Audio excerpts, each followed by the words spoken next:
Well, most of the Washington establishment has been gung-ho for all this, as we just said. One of the few lawmakers who isn't is Hawaii Congresswoman Tulsi Gabbard, a Democrat, who criticized the escalation as reckless and warned it could cause a much broader war. She joins us tonight from Hawaii. Congresswoman, thanks for coming on.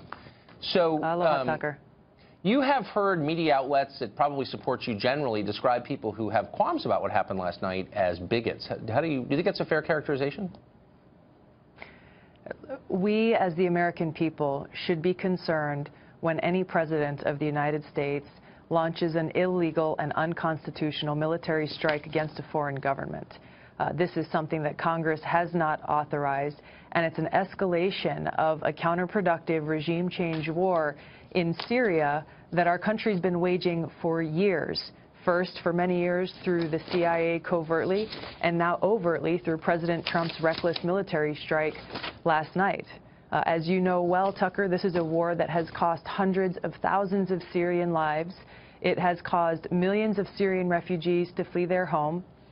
And it has strengthened these terrorist groups operating on the ground in Syria, like Al-Qaeda, al-Nusra, ISIS, and others, whose sole goal is to overthrow the Syrian government, to take over and take ownership over Syria.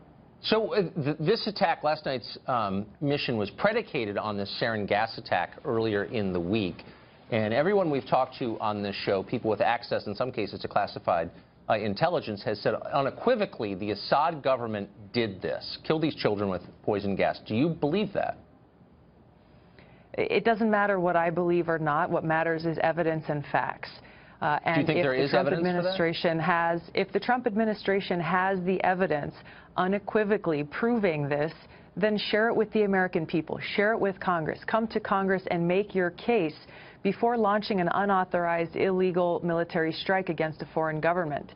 You know, Iraq is not so far off in our memories, especially for people like me who not only served there, but who lost friends there. And we remember when the then Bush administration, including Colin Powell and others, came to Congress and came to the United Nations presenting so-called evidence of weapons of mass destruction that later proved to be false. Right. So the disaster that is Iraq war was predicated on so-called evidence.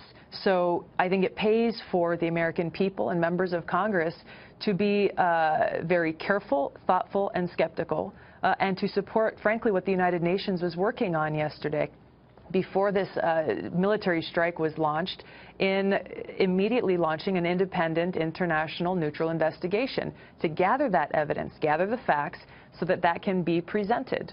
Right. So I guess one of the differences between the early Iraq war and now is that there seems to be very little dissent on the left, or at least among mainstream liberals. They all seem for this. All the big media outlets, all the punditry on television suggests support for Donald Trump from the left. Have you noticed that? And what accounts for that, do you think? I don't guess to know where people are coming from or why, but I really wish personally, as a veteran, that especially people in positions of power, whether they be in the media or in Congress, in Washington, to be very careful in understanding exactly what the cost of these wars are and what the consequences of a reckless action like the one President Trump took last night will result in.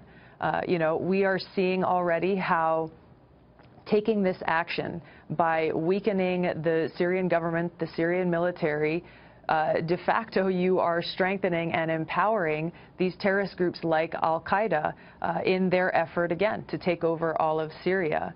We are seeing an increase in the likelihood or the possibility that we, the United States, end up in a direct military conflict with Russia, who are very closely allied with Syria and who have their own military operating in the ground there.